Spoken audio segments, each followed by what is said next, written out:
안녕하세요.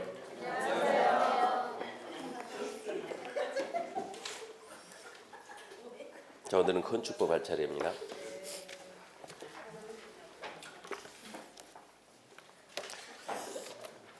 교재는 367페이지고요.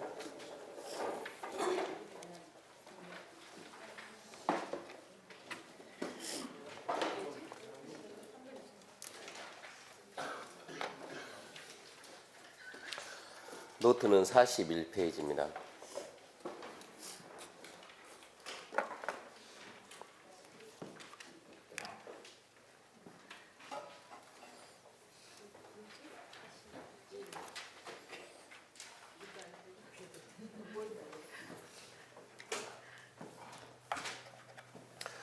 먼저 건축법에 관한 사항인데 먼저 건축법 목차를 보도록 하겠습니다. 그래서 건축법은 7문제 나옵니다. 7문제 나오는데 제1장이 총설에 관한 사항입니다. 총설에서는 주로 배우는 게 용어 배웁니다. 이 법에서 사용되는 용어 그리고 건축물의 용도 변경입니다. 용어하고 용도 변경인데 총설에서 보통 문제가 2문제 정도 나옵니다. 제2장이 건축에 관한 사항인데 건축에서는 일단은 건축법에서 건축하려면 상식적으로 허가는 받고 합니다. 건축 허가 받고 공사 끝나게 되면 준공검사를 건축법은 사용 승인 그래요. 그래서 2장이 건축 허가에서 사용 승인계 과정인데 여기서 보통 문제가 2문제 정도 나오고요. 그러니까 1장, 2장이 좀 중요합니다.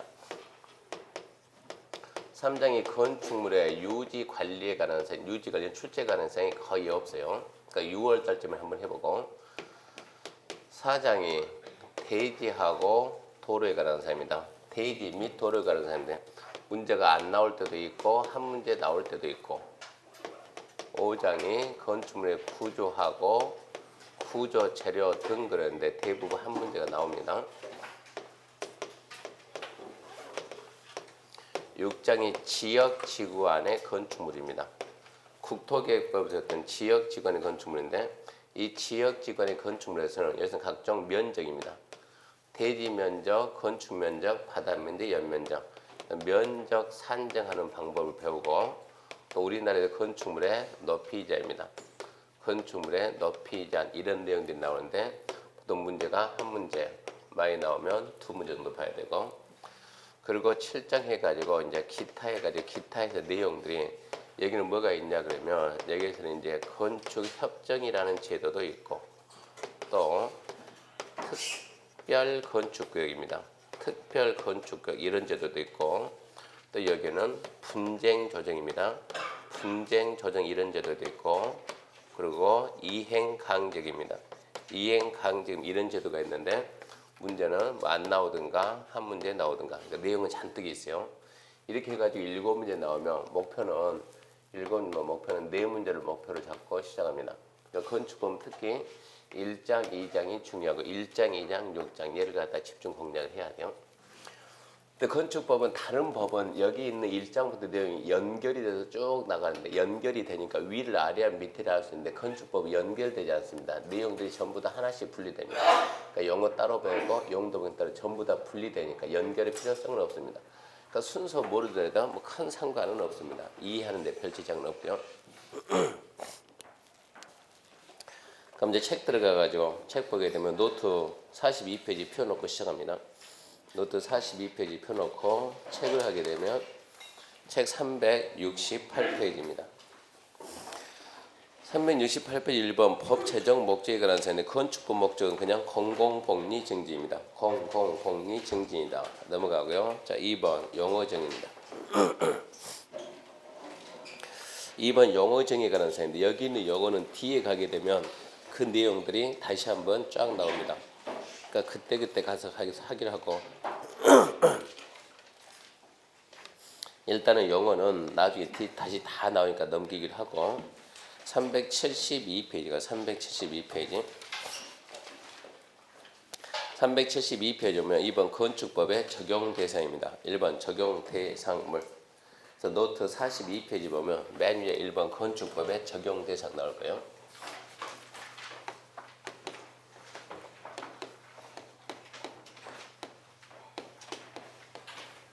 건축법의 적용 대상에 관해서는 건축법 적용 대상 첫 번째 무엇에다가 사물이죠. 대상물입니다.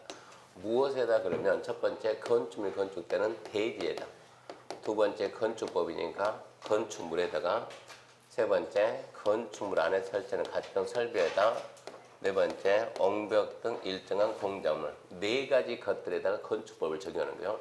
네 가지 것들에다 두 번째 무슨 행위를 했을 때 행위에 따른 적용법입니다.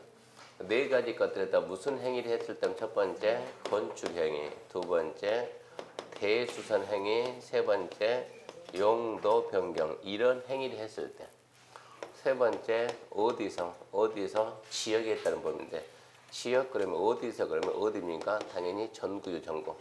모든 법은 전국적으로 똑같은 효력을 미치니까 전국인데, 전국 중에서 지역 그러면 건축법의 전 규정입니다. 모든 규정, 전 규정을 적용하는 지역이 있고, 건축법의 일부입니다. 일부 규정만 적용하는 지역이 있습니다.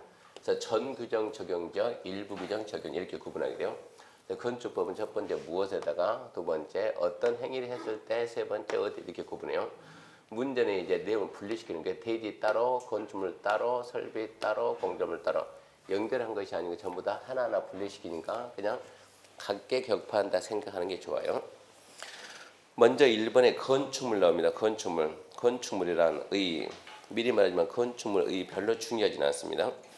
건축물이란 토지에 정착하는 공작물 중에서 지붕과 기둥, 일단 과는 표시하고 지붕과 기둥, 지붕과 벽이 있는 것, 그리고 이에 딸린 시설 그러면 대문이나 담장입니다. 대문, 담장 살짝 써놓고, 두 번째 지하 또는 고가의 공작물 설치는 사무소, 공연장, 점포, 차고, 창고, 세 번째 그 밖에 대통령령으로 정하는 것. 그래서 건축법에서 말하는 건축물에는 크게 세 가지가 있는데, 첫 번째가 토지에 정착되는 공작물 중에서 토지가 있고, 토지에 정착하는 공작물, 사람이 인위적인 힘을 가해서 이렇게 만들었어요.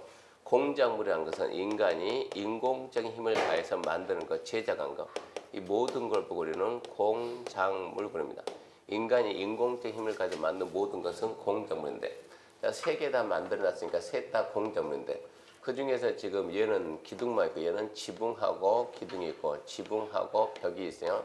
이 구조를 갖추고 있는 것, 지붕과 기둥, 지붕과 벽이 있는 것, 이 구조를 갖추고 있는 것, 이것만 따로 빼서 우리가 별도로 건축물이라 합니다. 공작물의 일부가 건축물이요. 그러니까 이게 지금 공작물이다 하면 그 중에서 일부 이런 구조를 갖추고 있는 걸 우리가 건축물이라 하는데, 왜 이렇게 공작물하고 공작물 안에 건축법을 분리하는가?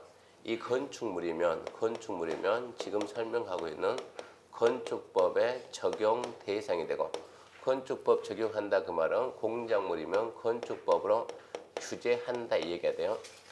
건축물이면 건축법 규제 대상이 되고, 건축물이 아닌 것들은 건축법 규제 대상이 안 됩니다. 그래서 어떤 게 건축물인가 이 구분해야 돼요. 첫 번째 건축물은 토지에 정착되어 있는 공작물 중에서 지붕과 기둥이 있든가, 지붕과 벽이 있는 이 구조를 갖추는 것. 그리고 이에 딸린 그랬으니까, 딸린 그러면 대문이나 담장이 저 혼자 있으면 대문 담장은 헐로 있으면 건축물이 아니지만, 건축물에 딸려 있으면 이것은 건축물로 봅니다. 이 첫 번째요. 건축물이란 토지에 정착되어 있는 공작물 중에서 지붕과 기둥, 지붕과 벽이 있는 것, 그리고 이에 딸린 것. 두 번째, 지하 또는 고가의 공작물 설치하는 사무소, 공연장, 점포, 차고, 창고. 두 번째가 그 부분입니다. 세 번째, 그 밖에 대통령령이 정하는 것, 대통령령이 아직까지 정해놓은 거에 없습니다. 여기까지가 건축물이고, 그 다음에 두 번째, 건축물의 용도에 관한 사항인데, 이랬을 때 우리나라 건축물은 총 몇 가지가 있는가? 현재까지는 28개인데 379표 28개인데 조만간에 29개 나올 거예요. 아직까지는 28가지입니다. 우리나라에 있는 모든 건축물을 크게 28개로 현재까지 28개 분리해서 규제하겠다 이 얘기입니다. 먼저 372페이지 1. 자, 읽을 때는 1호라고 합니다. 1호 단독주택, 2호 공동주택, 호자 붙여요. 1호 단독, 2호 공동, 3호 일종건설인데, 1호 단독주택과 2호 공동주택 시험 문제 반드시 나온다 생각해야 돼요. 건축법에서는 안 나오고 주택법이나 아니면 학계론이나 아니면 중개 실무 가게 되면 나옵니다. 단독주택은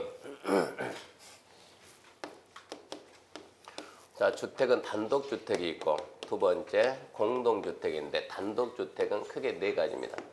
단독주택은 다시 단독주택, 두 번째 다중주택, 세 번째 다가구주택, 네 번째 공간. 공동주택은 다시 첫 번째가 아파트, 두 번째가 연립주택, 세 번째가 다세대, 네 번째 기숙사 네 가지가 있는데요. 우리가 필요한 것은 다중하고 다가구, 아파트, 연립, 다세대 다섯 개 말하면 됩니다. 그래서 다중주택은 구조가 3층 이하입니다. 3층 이하이고 연면적 330 이하. 숫자 암기해야 돼요. 3층 이하고 연면적 330 이하다. 다가구주택은 주택으로 사용되는 부분이 3계층 이하이고 한 동에서 주거용으로 사용되는 부분의 바닥면 합계가 660제곱미터 이하인 주거용 건축물이고 아파트는 주거용으로 사용되는 층수가 5계층 이상입니다. 그냥 5계층 이상.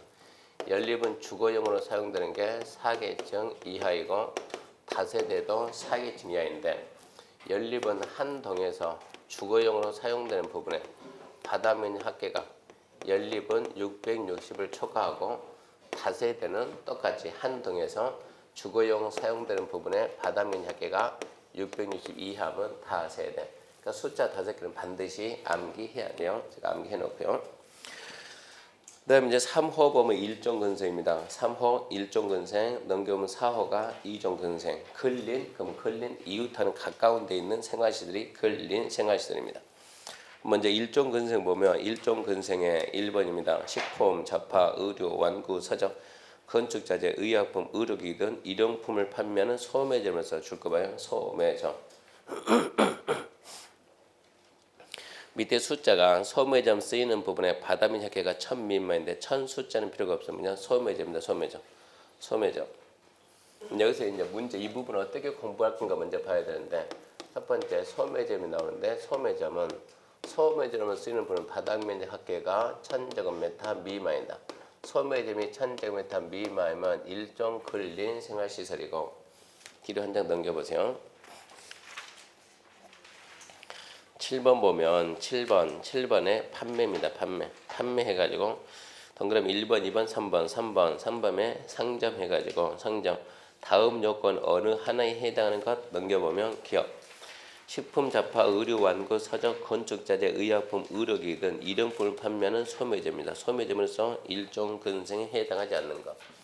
소매점이 1000 미만이면 일종 근생이고 소매점이 일종 근생에서 제외되면 일종 근생에서 제외한다 그 말은 1000 이상 되겠죠.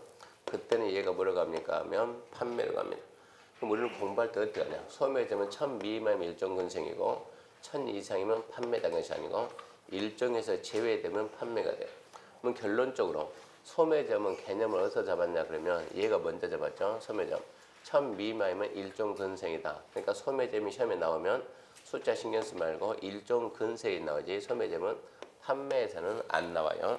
그러니까 숫자는 주택만 숫자 신경 쓰고 나머지 숫자 보는 게 아닙니다.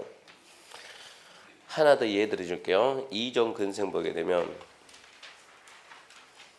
이종 근생의 17번 보면 단란주점 나옵니다.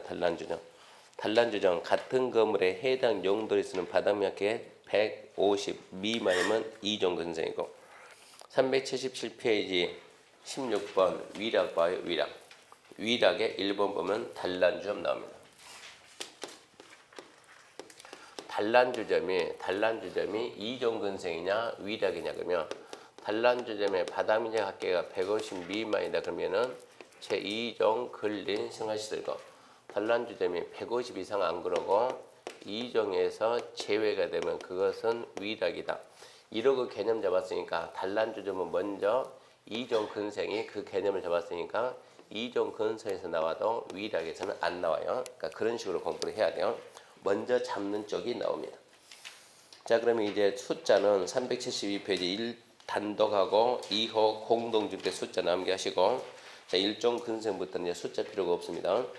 자, 표시합니다. 1번에 소매점입니다. 1번에 소매점. 그 다음에 4번 보면 의원 체크해서 의원 19에는 한의원, 침술원, 적구원, 주상소 의원 그러면 일종 근생. 5번 탁구장 체육도장 체크해놓고 체육도장 그것도 일종 근생. 6번 지역자치단서 파출소 지구대 소방서 줄여가지고 관공서입니다. 관공서 일종 근생입니다. 7번 보면 마을 해관 그리고 건너뛰고 공중화장실 일종 근생입니다.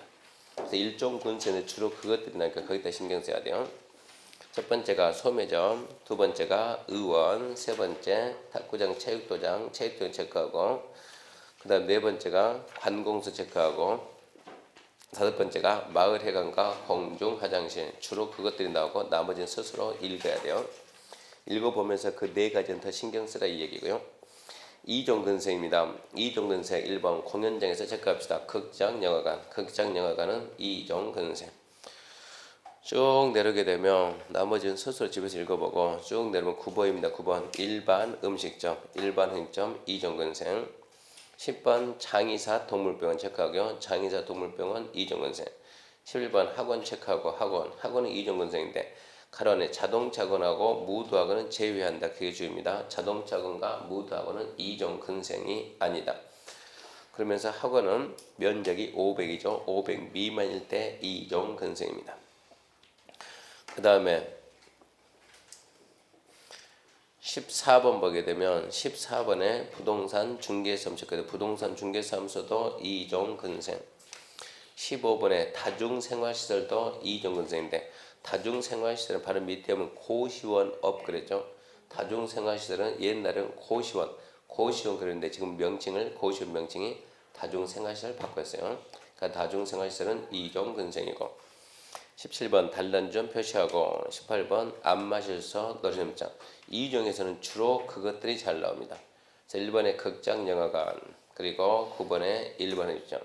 10번에 장의사 동물병원 11번에 학원 그러면 이종근생인데 자동차학원과 무도학원은 제외한다. 그리고 14번에 중개사무소 15번에 다중생활시설 17번에 단란주점 18번 안마실서 노래연습장.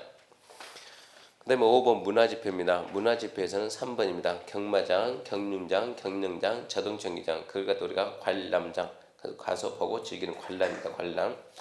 그 다음에 5번 동물원 식물원입니다. 동물원 식물원 한 장 넘겨가지고 21번 보세요. 21호 두 장 넘겨야 되는 21호 보면 동물 및 식물 관리입니다. 동물 및 식물 관리 축사, 가축시설, 도축장, 도개장, 작물재배사, 종묘비양 화초 및 분재 등 연신 즉 동물 및 식물 관리란 동물을 사육하고 도축하고 식물을 재배하는 게 동물 및 식물 관리인데 동물원과 식물원은 글자는 비슷하지만 사육, 도축, 재배가 아니고 관람입니다. 관람. 그래서 375페이지 문화집회 5번 동물원, 식물원은 동물 및 식물 관련 시설이 아니다. 그게 중요하고 6번 종교시설 아직 나온 적은 없고 판매시설은 1번, 2번 시장 되면 시장 도매시장, 소매시장 시장은 판매입니다. 시장 표시하시고 8번 운수도 잘 나옵니다. 운수 중요합니다. 여객자동차 터미널, 철도시설, 공항시설, 항만시설 전부 다 사람을 운송할 수 있는 수단입니다. 사람을 운송할 수 있는 수단인데 1, 2, 3, 4는 사람도 운송하지만 전부 다 이것은 화물도 운송할 수 있어요. 뭐하고 문제되는가? 18번에 창고 18번에 창고시설 보면 3번에 물류터미널 있습니다. 1번 운수 8호 운수의 1번이 여객 자동차 터미널 18호 창고시설의 3번 그리고 물류터미널 두 개가 비슷하니까 8번에 있는 운수시설 그러면 운수 여기서는 이제 순수하게 사람입니다. 사람 운송하는 수단이다.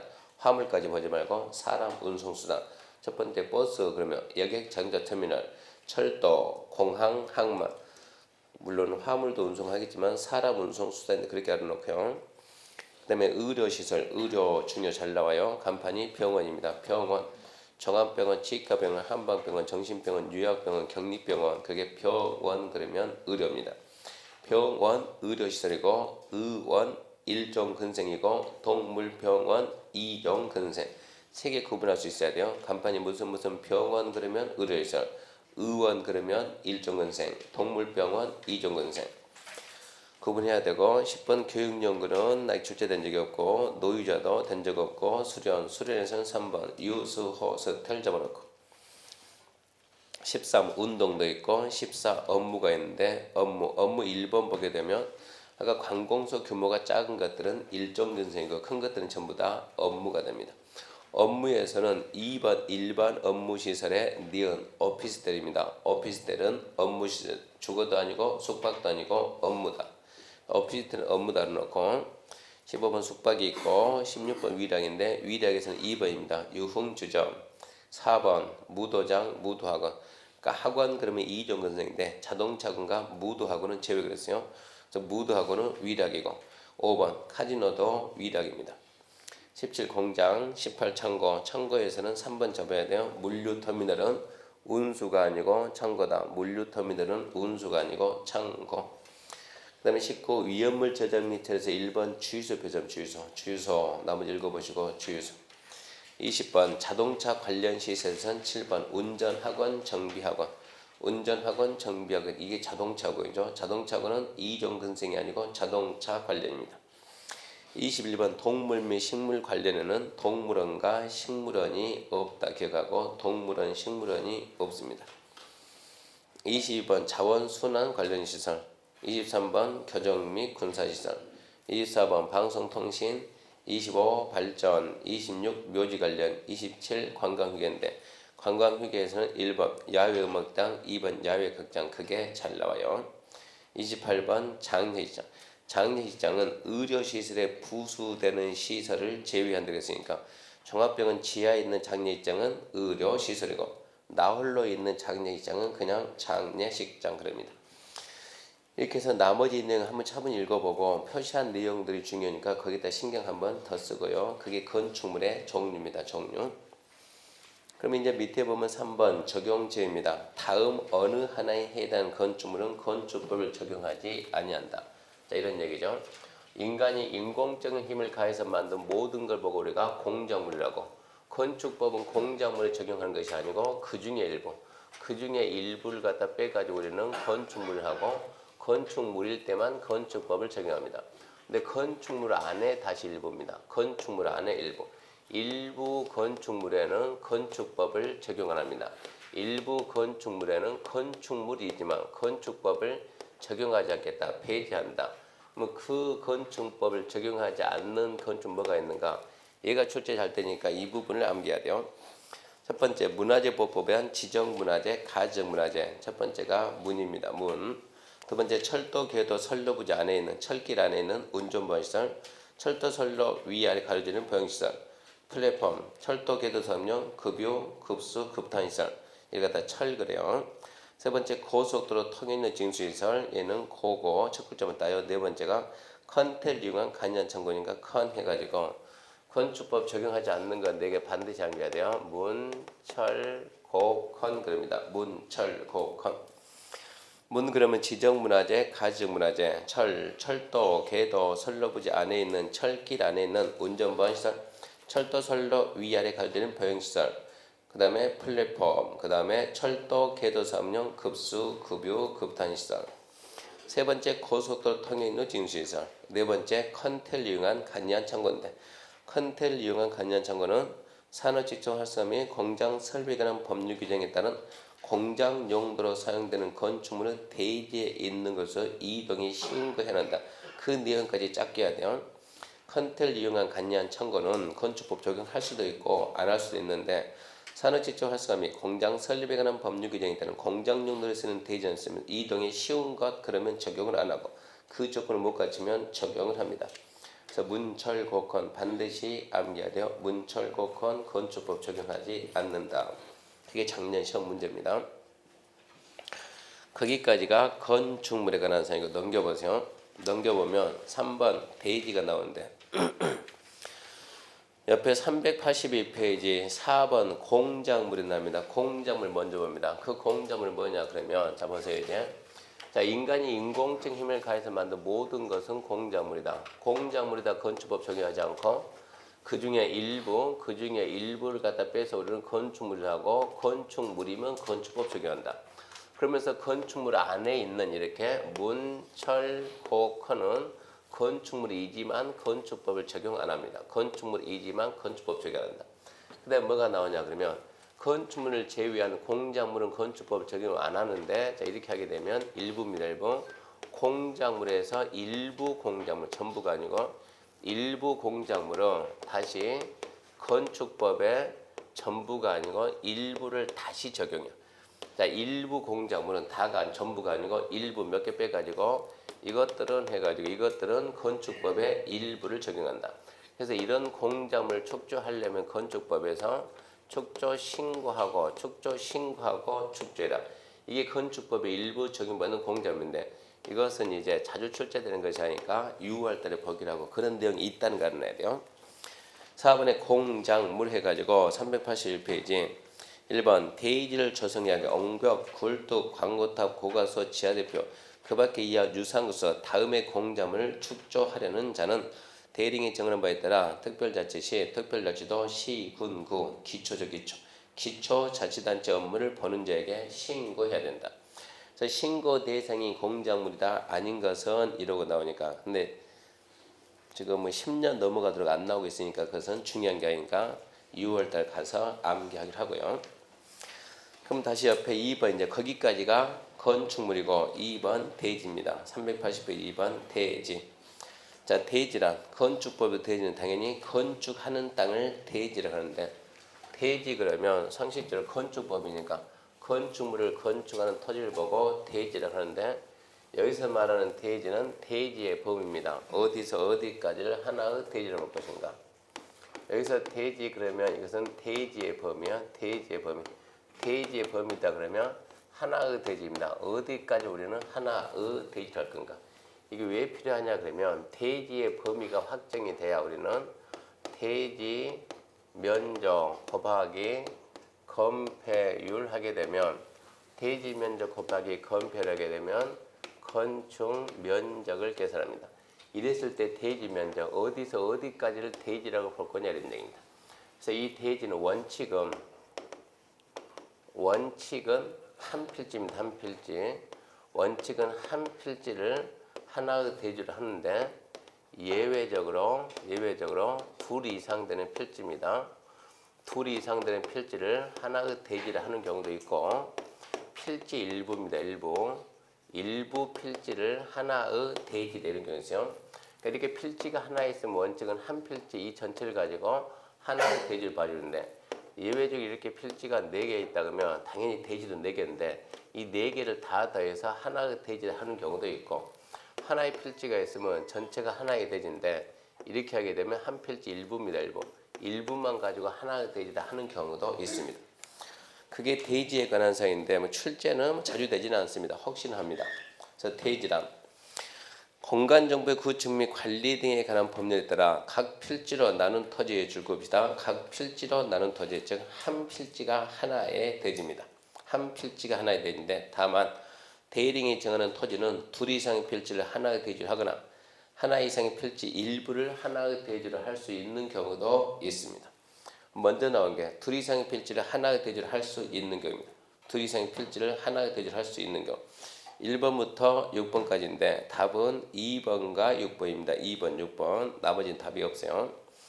1번 하나의 건축물 둘 필지 이상에 걸쳐서 건축했을 때 그 건축물 건축들은 각 필지의 토지를 합한 토지.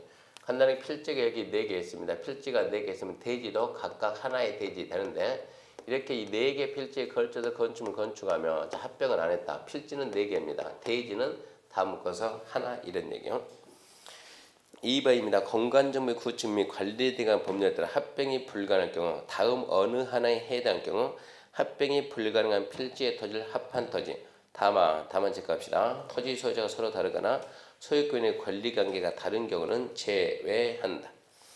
그래서 1번 각 필지 지번 설정 지역이 다르다. 두 번째 도면 축척이 다르다. 세 번째 서로 인접하고 있는 필지로서 필지의 지반이 연속되어 있지 않다. 세 가지 사유로 합병이 불가능할 때 불가능한 부분을 합한 부분을 하나의 대지로 봅니다. 먼저 보면 각 필지의 지번 부여지다. 우리가 지번 부여할 때는 니나 동을 기준해 가지고 니 동을 기준해서 지번 부여하는데, 자 이쪽이 무슨 동이고 이쪽이 무슨 동이다. 이게 지금 행정구역 동이 달라진 상태에서 이게 지금 경계입니다. 여기 이렇게 필지가 있고 여기 필지가 있는데 소유자는 둘 다 소유자는 갑입니다.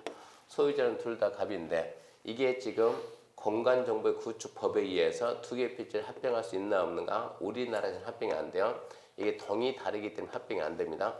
소유자는 같다 하더라도 합병이 안 되니까 두 개는 00 두 개의 필지가 되는데 건축물은 얼마든지 건축해서 건축이 가능합니다. 그러면 두 개의 필지를 가지고 하나가 대조합니다.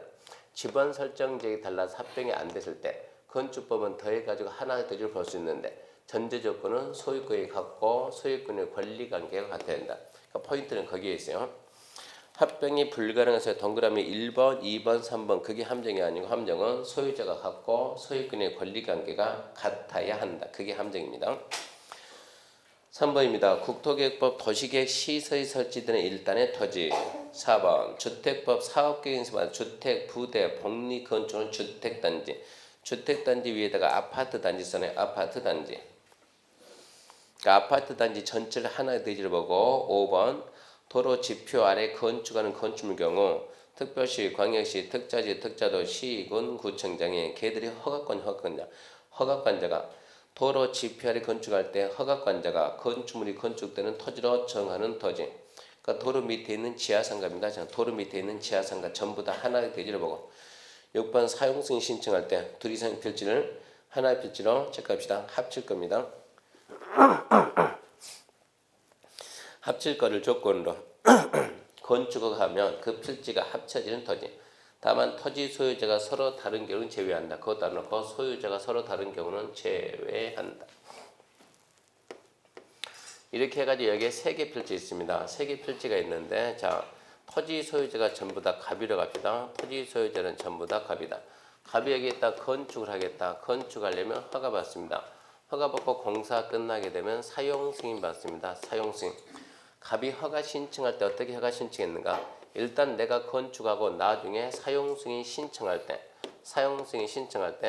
자 건축물 이렇게 건축하고 사용 승인 신청할 때 3개를 합쳐 가지고 사용 승인 신청하겠다라는 조건으로 허가를 받는 거예요.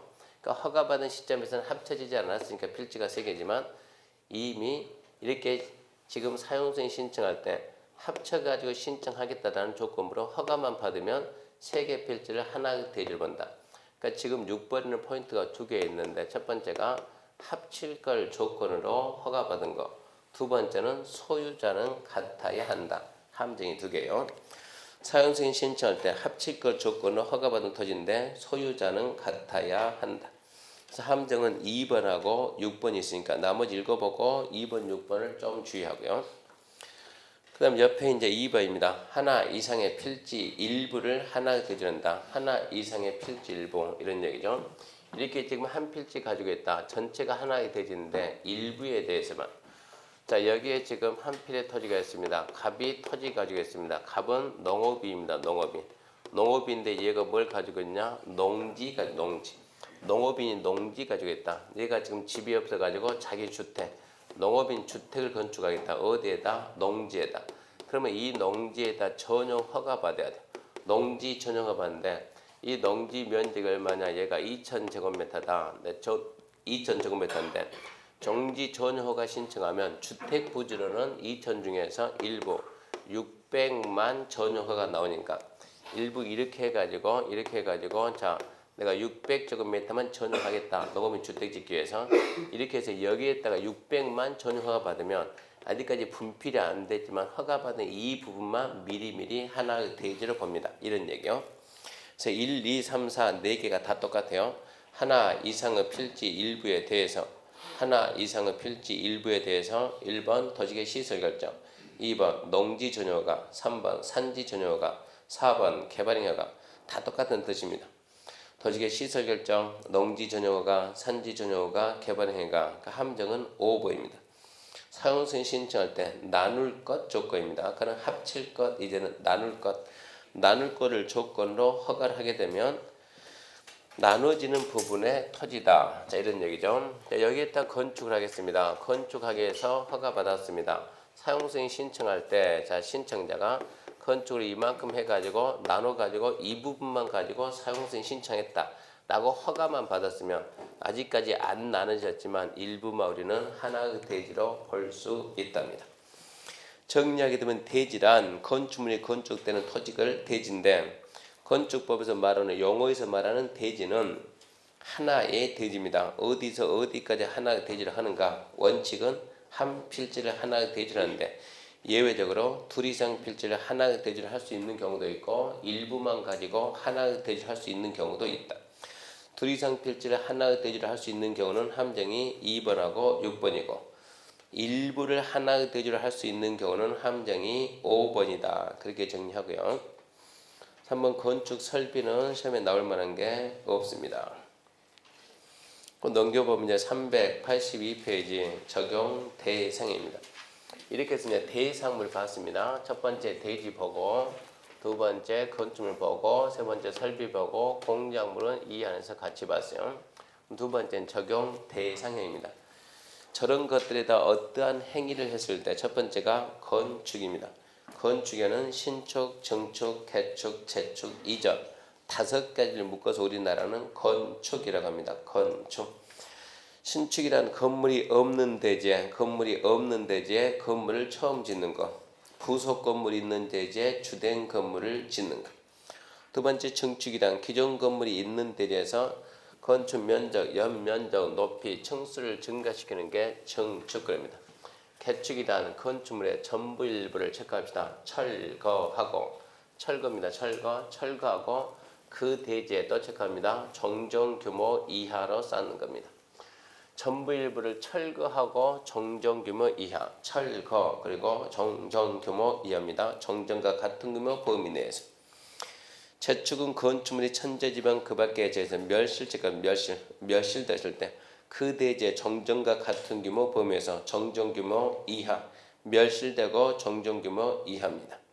이전 주요 구조를 해체하지 않고 같은 대지입니다. 포인트가 두 가지입니다. 첫 번째 주요 구조를 해체하지 않고 두 번째 동일 대지 같은 대지에서 옮겼을 때 이전 그럽니다. 이전이 되려면 이렇게 하나의 대지에 이렇게 기존의 건축물이 있습니다. 건축물이 있는데 건축물의 주요 구조부를 해체하지 아니하고.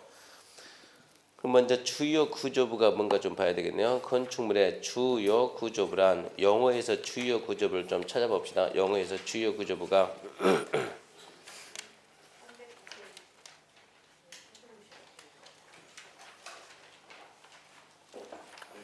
369페이지입니다. 369페이지 위에 하나, 둘, 셋, 넷, 다섯 번째 보면 주요 구조부입니다.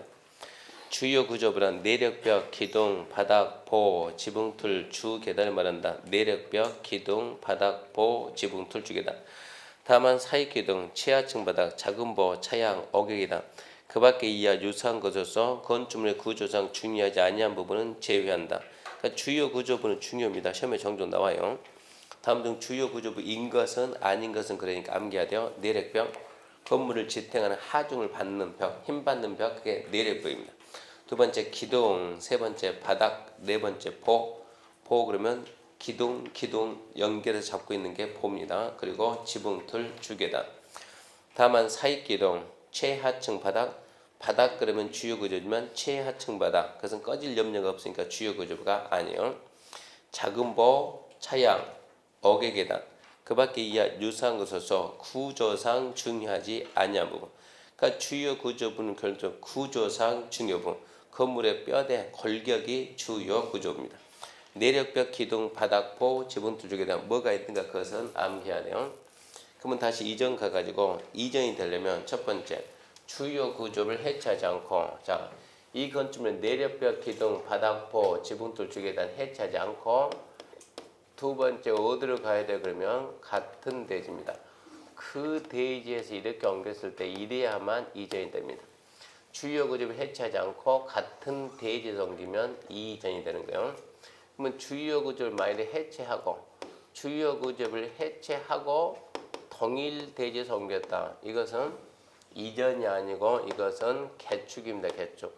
해체하고 옮겼다는 게 웃기는 거죠. 해체해가지고 가서 다시 어쨌다. 그 대지에서 조립했다. 그것은 개축이 됩니다. 개축. 그러면 주요 구조를 해체하지 아니하고 이게 다른 대지로 가면 같은 대지가 아닌 해체하지 않고 다른 대지로 가게 되면 자 여기에 지금 A 대지의 건축물이 이러고 있는데 A 대지에 있는 건축물을 그대로 이렇게 다른 대지니까 들어가지고 B 대지로 옮겼다. A 대지에 있는 건물을 B 대지로 옮기면 B 대지에서는 아무것도 없는 상태에서 옮겨왔으니까 이러면 신축이 됩니다. B 대지에 기존에 B 대지에 이런 건물이 있는데 A 대지에 있는 게 그대로 옮겨왔다 그러면 이것은 조건에 따라서 신축이 될 수도 있고 이것은 증축이 될 수 있습니다. 그러니까 다른 대지로 간다 그러면 주요 구조를 해체하지 않고 다른 대지로 간다 이것은 신축이나 증축은 돼도 이전은 안 됩니다. 시험 문제가 나오면 주요 구조를 해체하지 않고 주요 구조를 해체하고 동일 대지로 가는 것은 무엇이냐? 개축이냐? 이런 건 안 물어봐요. 이런 거 안 물어보고 이게 이전이냐 아니냐 물어보니까 이전은 아니다 그래야 돼요. 해체하고 다른 대지로 갈 때는 뭡니까? 신축이냐 증축이냐 이거 안 물어봐요. 안 물어보고 이전이냐 아니냐 물어보니까 이전이 아니다. 해체하고 같은 대지로 움직이면 이전이 아니고 해체하지 않고 다른 대지로 가면 좌우지간 이전은 아니다. 이게 중요하니까 이 개념을 알아놓고요. 그게 이전입니다. 이전. 그 다음 이제 개축과 재축이 관한 사이인데 개축이란 건축물의 전부 또는 일부를 철거입니다. 건축주가 스스로 철거하는 거예요. 철거하고 그 대지에서 정전 규모 이하입니다. 철거하고 정전 규모 이하 그러면 개축입니다. 재축이란 철거라는 말 대신에 멸실입니다. 멸실 자연재로 멸실되고 똑같아요. 그 대지에서 정전 규모 이하. 그러니까 차이점은 철거냐 멸실이냐 여기에 차이가 있는 거. 공통점은 둘 다 정전 규모 이하입니다. 이하 그러면 같거나 작거나가 이하입니다. 근데 정전 규모를 초과하게 되면 자 철거하고 정전 규모 초과했다. 멸실되고 정전 규모 초과했다. 그때는 철거의 범위가 전부냐 일부냐 봐가지고 전부 철거 전부 멸실 초과다. 그때 우리는 신축이라고 하고 일부 철거 일부 멸실 초과다 그러면 증축 그럽니다. 그러니까는 개축이나 재축이 되려면 반드시 정전 규모 이하다. 이 개념 알아놔야 되고요. 그 다음에 신축입니다. 신축은 건물이 없는 대지에 건물을 처음 짓는 것. 그리고 부속 건물이 있는 대지에다 주된 건물을 짓는 것도 신축입니다. 이렇게 지금 부속 건물이 있는 데다 주된 건물을 짓는다. 하나의 대지에 이렇게 기존의 건축물이 있습니다. 기존에 건축물이 있는데 그 대지에다 이렇게 건축물을 새로 또 지었어요. 기존에 있는데 새로 지었다. 이 행위를 뭐로 볼 거냐? 기존에 있는데 새로 지었다. 이 행위를 뭐로 보면 이름 물어보면 약간 애매한 거예요. 그럼 먼저 어떻게 하냐? 기존에 있는 게 뭐가 있냐? 주된. 기존에 있는 게 주된 건물이 있는데 새로 짓는 게 뭘 지었느냐? 주된이 있는데 주된 걸 하나 더 지었다. 이건 당연히 증축입니다. 주된이 있는데 부속을 지었다. 이것도 당연히 증축이 됩니다. 기존에 있는 게 부속을 지었다. 부속이 있는데 거기다 뭐를 지었냐? 주된을 지었다. 이거는 뭐가 됩니까? 이거는 신축이 됩니다. 부속이 있는데 부속을 지었다. 그것도 당연히 증축이 됩니다. 그래서 있는데 또 지으면 이 행위는 원래는 증축입니다. 증축. 있는데 또 지으면 증축인데 이렇게 부속이 있는 상태에다가 주된을 지어놓으면 부속이 있는 데다 주된을 지으면 이 행위만 우리나라는 신축으로 하겠다 이 얘기입니다. 기존에 있는 게 기존에 10제곱미터 창고 있습니다. 10제곱미터 되는 창고. 기존에 뭐가 있는가 그러면 이 대지에는 10제곱미터 창고. 이 창고 자체가 이 자체를 봅니까? 주된 건물입니다. 지 혼자 있으니까 주된 건물. 근데 새로 짓는 게 뭘 지었는가? 50제곱미터에 되는 주택을 새로 지었다. 두 개가 같이 있게 되면 이제는 주택이 주가 되고 얘가 부가 되는 거예요. 결론은 부가 있는 데다 주 지었으니까 얘는 신축이다 이렇게 얘기해야 돼요. 그래서 부속이 있는데 주된을 지으면 신축인데 가로 안에 개축, 재축에 해당하는 것은 제외한다. 개축, 재축은 해당한다, 제외한다 그 말은 자 기존에 여기에 이렇게 10제곱미터 되는 분명히 창고가 있고 자 10입니다. 10제곱미터 창고가 있고 여기에다가 70 그럽시다. 70제곱미터 되는 주택이 이러고 있었다. 그러면 얘가 부가 되고 당연히 얘가 주가 되겠죠. 이런 상태에서 주택의 전부를 이렇게 철거했어요. 전부를 철거하고 아니면 전부가 몇실되고 여기에다 주택을 다시 합니다. 다시. 여기에다 주택을 다시 하는데 50제곱미터 주택을 했다. 이것은 철거하고 종전금을 이하니까 얘는 개축이 되는 거예요. 이거 철거하고 70을 했다. 이것도 마찬가지로 개축입니다. 70 철거 70이 하니까. 이걸 갖다가 80을 했다. 이것은 다시 신축이 되는 거예요. 부속이 있는 상태에서 주된을 다시 지으면 분명히 신축이라고 했는데 이런 경우는 빼란 얘기요. 개축이나 재축에 해당하는 경우는 제외하고. 그래서 신축의 개념은 세 가지입니다. 신축, 건물이 없는데 이제 처음 짓는 게 신축. 부속이 있는데 주된을 짓는 것도 신축. 세 번째 거죠. 전부 철거, 전부 멸실, 정전보다 크게 그러면 신축 그럽니다. 증축이란 기존 건물이 있는 대지에서 면적, 높이, 층수 늘리는 것. 좌우지가 면적이든 높이든 층수든 증가하는 것은 무조건 증축입니다. 증축. 그래서 건축에는 신축, 증축, 개축, 재축, 이전 5가지를 건축이라고 한다 기억해야 되고 그 개념 반드시 잡아놓고요. 1번이 건축이고 2번이 대수선인데 건축과 대수선 시험 문제 반드시 나옵니다. 하다 안 되면 지문 하나 나오더라도 반드시 나오니까 건축과 대수선은 확실히 잡아야 되고요.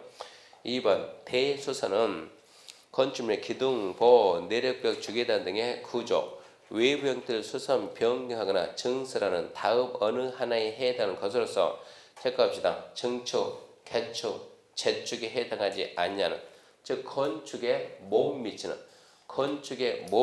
큰 수선을 보고 대수선 그럽니다. 증축, 개축, 재축 이해는 건축이 건축법에서 가장 큰 행위는 뭐냐 그러면 건축행위입니다.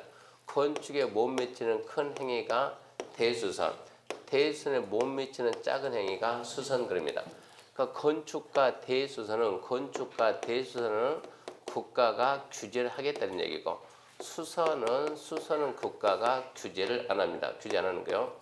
규제를 해야 되니까 건축이 뭐고 대수선 뭐고 개념을 국민들한테 알려주고 그리고 규제하겠다는 얘기요. 수선은 규제 대상이 아니니까 개념을 알려주지 않겠다. 건축 대수선 뺀 나머지가 수선이 됩니다. 자, 이제 어떤 행위를 우리는 대수선이라고 하는가? 대수선이다. 1번 내력벽 증설해체 내력벽 면적 30 이상 수선 변경. 2번 기둥을 증설해체 3개 이상 수선 변경. 3번 볼을 증설해체 3개 이상 수선 변경. 4번 지붕틀 증설해체 3개 이상 수선 변경. 5번 방화벽, 방화구역, 바닥 또는 벽을 증설해체 수선 변경. 6번 주계단, 피난계단, 특별 피난계단을 증설해체 수선 변경. 7번 미관직에서 건축물 외부 형태 담장 변경. 8번 다가구주택의 가구 간 경계벽, 다세대주택의 세대 간 경계벽을 증설해체 수선 변경. 9번 건축물의 외벽 마감재로 증설해체, 외벽 면적 30 이상 수선 변경. 9가지를 대수선으로 보는데, 그러니까 대수선에 해당하는 행위는 전부 다 증설, 그리고 해체, 증설, 해체, 그리고 수선, 변경 4가지가 있는데 증설, 해체, 수선, 변경이 나는 거요. 증설, 해체는 끝까지 읽어봐도 거기는 숫자가 없습니다. 방화벽 면적 5제곱미터 증설, 해체 그것도 대수선. 기둥 하나 증설, 해체 대수선. 증설, 해체는 숫자에 관계없이 무조건 대수선입니다. 대수선. 수선 변경 그러면 수선 변경 여기는 수치가 있는 것도 있고 수치가 없는 것도 있고 그러니까 이 구분해야 돼요. 있는 거 없는 거 이 구분해야 돼요. 내력벽은 면적 30 이상 수선 변경해야 대수선. 기둥은 3개 이상 수선 변경이야. 보는 3개 이상 수선 변경. 지붕틀은 3개 이상 수선 변경. 전부 다 3개니까 함정 쓸 일도 없고. 방화벽, 방화구역이란 바닥 또는 벽을 증설, 해체, 수선 변경이니까 방화 쪽은 숫자에 관계없이 전부 다 수선 변경도 숫자에 관계없이 대수선이고 주계단, 피난계단, 특별 피난계단을 증설해체 수선 변경이니까 계단도 마찬가지로 수치에 관계없이 선만 대면 대수선이고 7번 미관직에서 건축물 외부 형태 담장 변경인데 7번의 함정은 함정이죠. 7번인데 미관직입니다. 건축물의 외부 형태 담장 변경이 대수선이 되려면 미관지구에서 했을 때만 대수선. 경관지구, 고도지구, 방화지구 그런 데는 대수선이 아닙니다. 건축물의 외부 형태 담장 변경이 대수선이 되려면 미관지구에서만 잘 잡아야 되고 8번 다가구주택의 가구간 경계벽, 다세대주택의 세대간 경계벽을 증설해체 수선 변경. 그러니까 경계벽, 세대간 경계벽도 손만 대면 대수선이고 9번 건축물 외벽에 사용하는 마감재로 그리고 외벽 면적 30 이상 수선 변경. 그러니까 1번에 내력벽 면적 30 이상 수선 변경. 9번에 외벽 면적 30 이상 수선 변경. 그러니까 벽 면적은 30 이상 했을 때 외벽 면적이나 내력벽 면적은 30 이상 수선 변경해야 대수선이다. 그거 알아놓고 기둥, 보, 지붕틀은 3개 이상 했을 때고 방하하고 계단하고 세대간 경계벽은 숫자에 관계없이 대수선 됩니다. 그래서 건축과 대수는 중요 부분이니까 반드시 알아야 되고요. 근데 넘어가면 이제 그 다음에 건축물의 용도 변경입니다. 잠시 쉬고 하도록 하겠습니다.